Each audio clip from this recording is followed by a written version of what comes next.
In the news this week, tax cuts versus a petrol excise cut. An exclusive WAMA News opinion poll underway to gauge viewers' preferences. Then an exclusive interview relay with Prime Minister Anthony Albanese. Farmers and graziers rally in Perth to protest the live export ban as the battle for the new seat of Bullwinkle heats up. And later, Dr Andrew Miller's comment. This is The Evening News with Ivan Loon and Maliva Thorne. Good evening. With the federal election announced on May 3rd, an exclusive WAMA News opinion poll is currently underway, seeking your views on the federal budget's cost of living relief measures. The question is, which cost of living relief measure do you prefer? Which one will help you the most? So far, 60% of respondents have chosen the one-year petrol excise cut proposed by the coalition, while 40% have chosen the tax cuts reducing the rate to 14% by 2027, proposed by Federal Labor. The poll will conclude next week and we'll have the final results then. In his first major interview following the election date announcement, Prime Minister Anthony Albanese spoke with our partners at 6 News this week. We now bring you the exclusive relay of the Prime Minister's interview. Prime Minister Anthony Albanese, welcome back to 6 News. Good to be with you again. 3 years since we last spoke. How do you rate your government's performance since then? Well, when we came to office, these were difficult global economic times. We'd been through the pandemic, and then global inflation has impacted the growth, it's impacted employment and inflation right around the world. Inflation had a 6 in front of it when we came to office. It now is at 2.4. We've reduced that whilst we have maintained strong employment growth, 1.1 million jobs, more than any in Australia's history. We have real wages increasing 5 quarters in a row. We've produced tax cuts for every single Australian taxpayer, and we've produced cost of living measures to assist people. So I think in terms of the economic challenge that was there for us, it was like landing a 747 on a helicopter pad. How do you get inflation down whilst providing cost of living relief, whilst not having a negative impact on employment and growth? We've managed to do that. I think we are turning a corner. There's more to do. At the same time, we've had significant reform in aged care, in childcare. We're taking action on climate change. We've restored our relations with the world as well. Prime Minister, how are your confidence levels going into the next election cycle? It, of course, is a matter for the Australian people, and all elections historically in Australia are close. The votes, two-party preferred, of the government and the alternative government usually go between 52 and 48. It's either that or 51, 50. Elections are tough, and the Labor Party, I've been here for 10 terms. 3 of those terms have been in government. But I think we've got a good story to tell. Importantly, we've got a good offer as well. The offer going forward of cutting 20% of HECS debt, the further reform in childcare with the abolition of the activity test, the deals that we've done for students, the students who will come after you will benefit from our Better and Fairer Schools funding program, $16.5 billion doing the deals with state and territory governments, lifting up investment from them as well, so that every school student can get the resources that they deserve, whether they're at a public school or a private school, so they can fulfil their opportunity in life and be the best they can be. We hear a lot of families, right? They're doing it tough right now, and that's something that a lot of people are struggling with. How will this budget address that immediately? Well, there will be immediate support through the energy bill relief, the next tranche of support which is there. For students, they'll get 20% off their student debt. That will have an impact for that cohort. The work we're doing on cheaper childcare has already benefited Australian families to the tune of $2,700 on average. Free TAFE has benefited 600,000 Australians to get the skills they need for free. We've got tax cuts that have been delivered for every Australian taxpayer. These have all made a difference. But importantly as well, real wages are increasing. We want people to earn more and to keep more of what they earn. That's been an objective of my government, and we are achieving it. As for this upcoming election, I know you've said that there wouldn't be any formal power sharing arrangements in the event of a hung parliament. Obviously, you were there in 2010 when Labor was in a minority situation. I know you are gunning for a majority here, but in the event that you don't have that, are you prepared to have some kind of negotiation with crossbenchers? Look, we deal in the parliament all the time with people with respect. But we're not prepared to enter into any sort of coalition agreement with anybody. And I'm confident that we can form a majority Labor government. We're the only political party that stand on our own. The coalition, by definition, is a coalition of two political parties, and they go into the election with just 55 seats, with some internal chaos with people who were members of their team resigning and running against them in seats like Monash and Moore in WA. So when you look objectively at going forward, I think realistically it's only the Labor Party that could be in a position to form majority government. We think that is a strong message. Australia, the last 7 elections have produced 7 different prime ministers on election night. I seek to be the first person since John Howard to be re-elected. Part of our pitch is the stability that we have offered.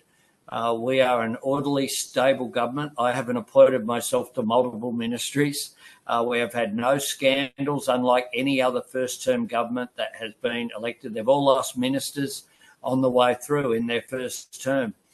We've been very focused on delivering, and these have been turbulent seas that we've had to navigate globally, but we've always had our eye on the horizon of how do we achieve the objective of building Australia's better future, how do we deal with immediate issues of cost of living pressures, whilst making sure we put in place those mechanisms for the long term, such as the transition to clean energy.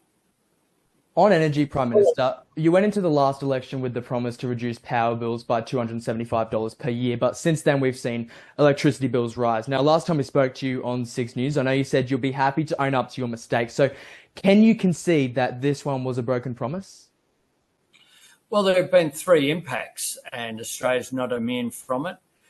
Before the last election when we spoke, what we didn't know, and you didn't know at that time either, was that Angus Taylor, as the Energy Minister, had hidden a 20% spike in energy through the default market offer, the way that it works through the energy market operator.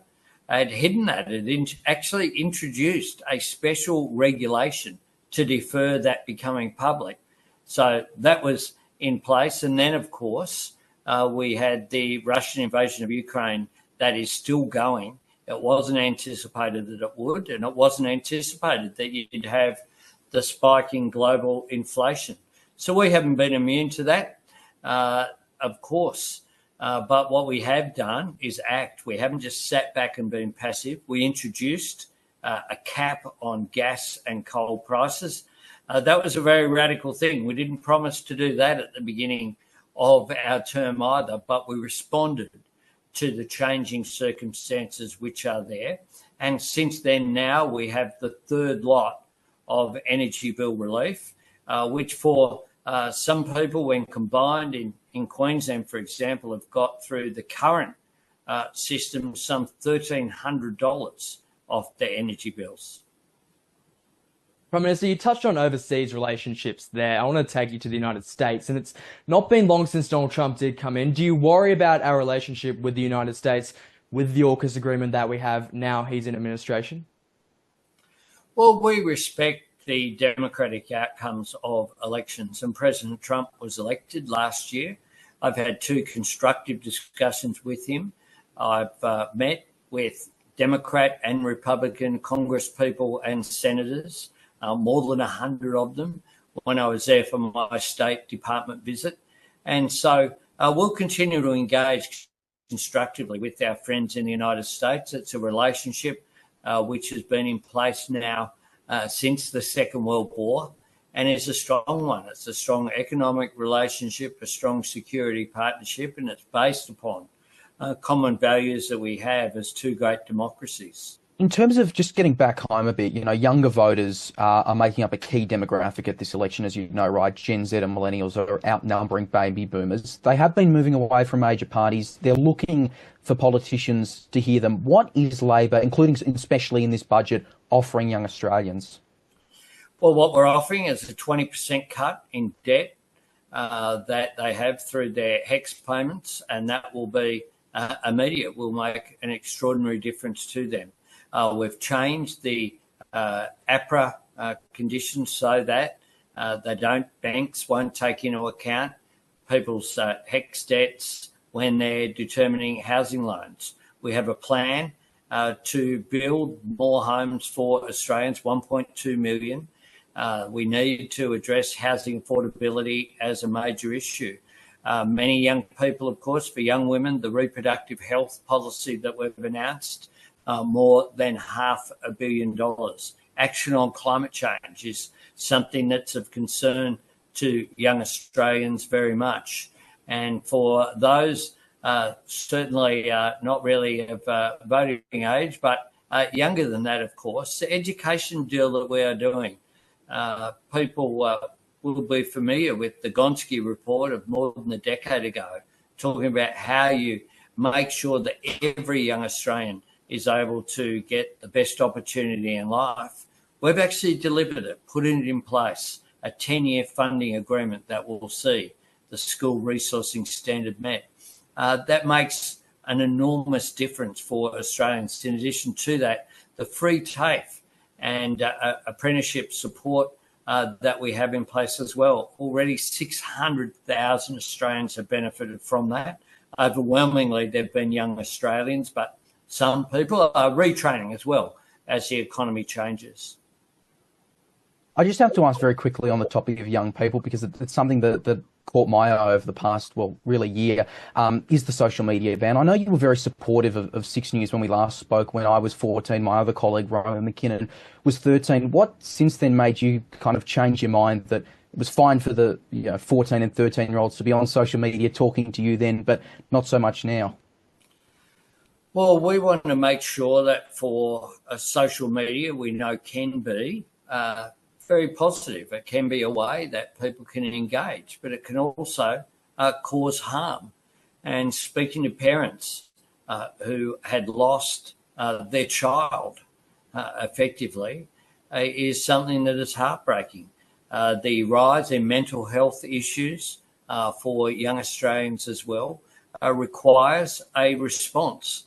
And just as the banning of phones in school classrooms has had, I think, a positive impact, the feedback is all very positive about students being able to engage in classes much more effectively, and importantly as well, actually talk to each other at lunchtime and during breaks in class as well, learning those social skills.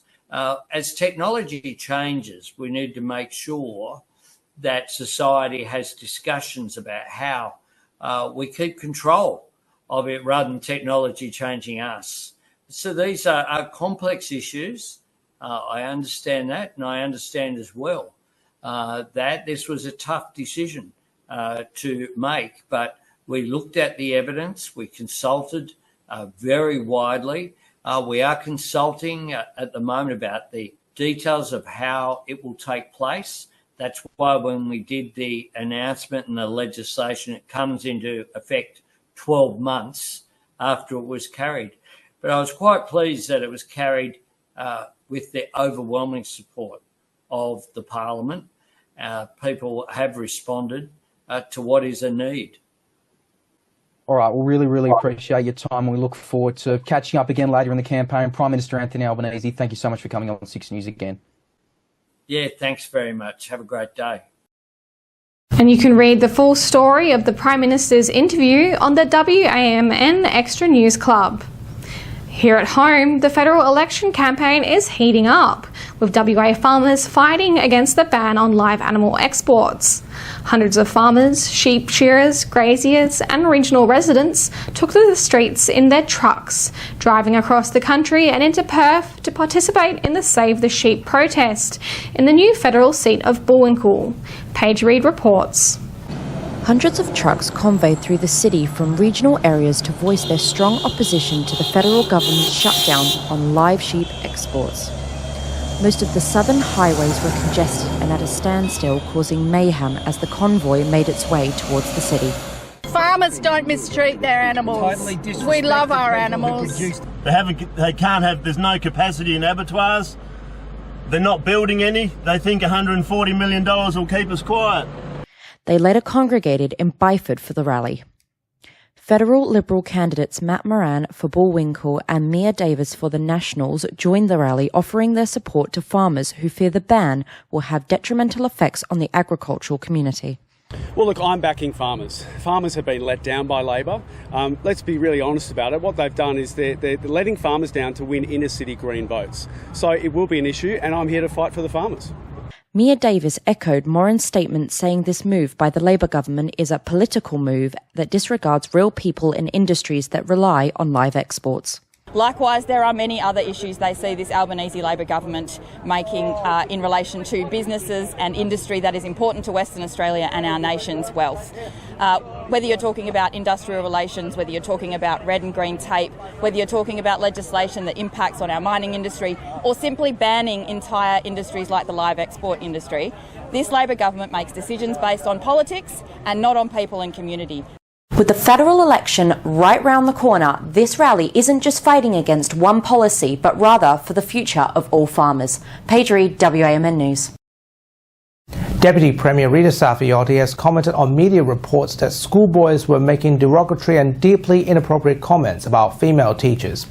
During a media appearance this week, Ms. Saffioti was questioned about the alleged incident. The Deputy Premier brought social media into discussion, adding that there is a very disturbing thing that's happening out there on social media. The Public Transport Authority says they are aware of the case and is working with the school and other authorities involved. The Department of Education stated they were making an effort to ID the students involved. I don't know the word to describe it. When people disassociate values and people from what's happening around the world, it's a very disturbing thing. And I would say it's a challenge for parents, it's a challenge for schools, it's a challenge for the entire community, as sometimes, as I said, people disassociate what's happening on their phones to what is actual real life, and they don't understand the difference. Following a meeting of the Western Australian Liberal Party room this week, Basil Zempilas has been elected as the new leader of the WA Liberal Party. Libby Mettam has been elected as deputy leader, with both appointments confirmed unopposed. Speaking to the media outside Parliament, Mr Zempilas expressed his gratitude and commitment to leading the party. Mr Zempilas says he is honoured and humbled to be elected as leader, outlining his party's renewed focus on community engagement and holding the government accountable. We're practical. We will look to work together for the betterment of Western Australia. We're not here just to criticise, we're not here just to get in their way. We are here to be a constructive opposition that holds the government to account, and where practical, works with the government of the day to make them better, to make Western Australia better. Police are investigating a reckless driving incident in Perth's north that was captured by CCTV cameras. Authorities said the situation unfolded over the weekend in Greenwood at around 9:45 a.m. on Saturday, the 22nd of March. A silver SUV was travelling on Blackall Drive when it suddenly drove onto a curb and continued onto the pathway. A pedestrian was walking on the path at the same time, but fortunately they were not hit by the vehicle. Police said the investigation into the matter is still underway. Anyone with information should call Crime Stoppers or report their case online via their website, crimestopperswa.com.au. And now, here is Dr. Andrew Miller with his weekly medical and news commentary. Hi, thanks for your time. Really interesting to see the results of the West Australian election with the Liberals not doing nearly as well as they might have hoped, winning possibly 7 of the seats, the National 6. The Liberals might regain the right to be the opposition party, but really it's a pretty dismal showing. Labor completely dominating with in excess of 40 seats in a 59-seat House.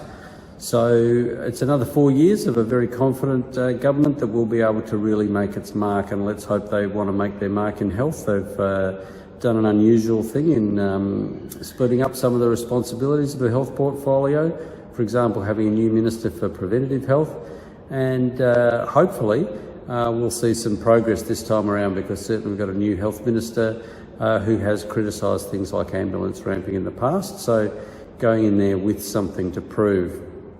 The Liberals, I think, potentially sabotaged a little in this state, and it'll be interesting to see if it happens in the federal election by the chaos surrounding the right wing in the US at the moment, and to the extent that they are kind of common travellers in regard to some of their social beliefs and some of the issues that they're enlivened about. I can only see Trump as being a negative drag on domestic politics in Australia for anyone who associates with him. So, interesting to see.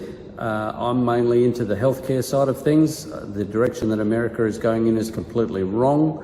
Hopefully in Australia we'll still see bipartisan support for universal healthcare, having a healthy population and trying to keep the private health insurers under control rather than making them into massive profit-making machines that deny access to healthcare way too commonly in the US. Thanks for your time. Thank you very much. And that's a brilliant interview with the Prime Minister from Leo and Austin. That's a taste of things to come for the next few weeks, isn't it? And we look forward to be with you every twist and turn during the campaign. And that's our weekly news bulletin and current affairs. We have the latest news on our website, wamnnews.com.au. Remember to subscribe to the WAMN Extra News Club so we can continue our work in the community. Full details on wamnnews.com.au/news/extra. From Melly Page, Peter, myself, wish you good health, good night. See you next Sunday. Thanks for watching.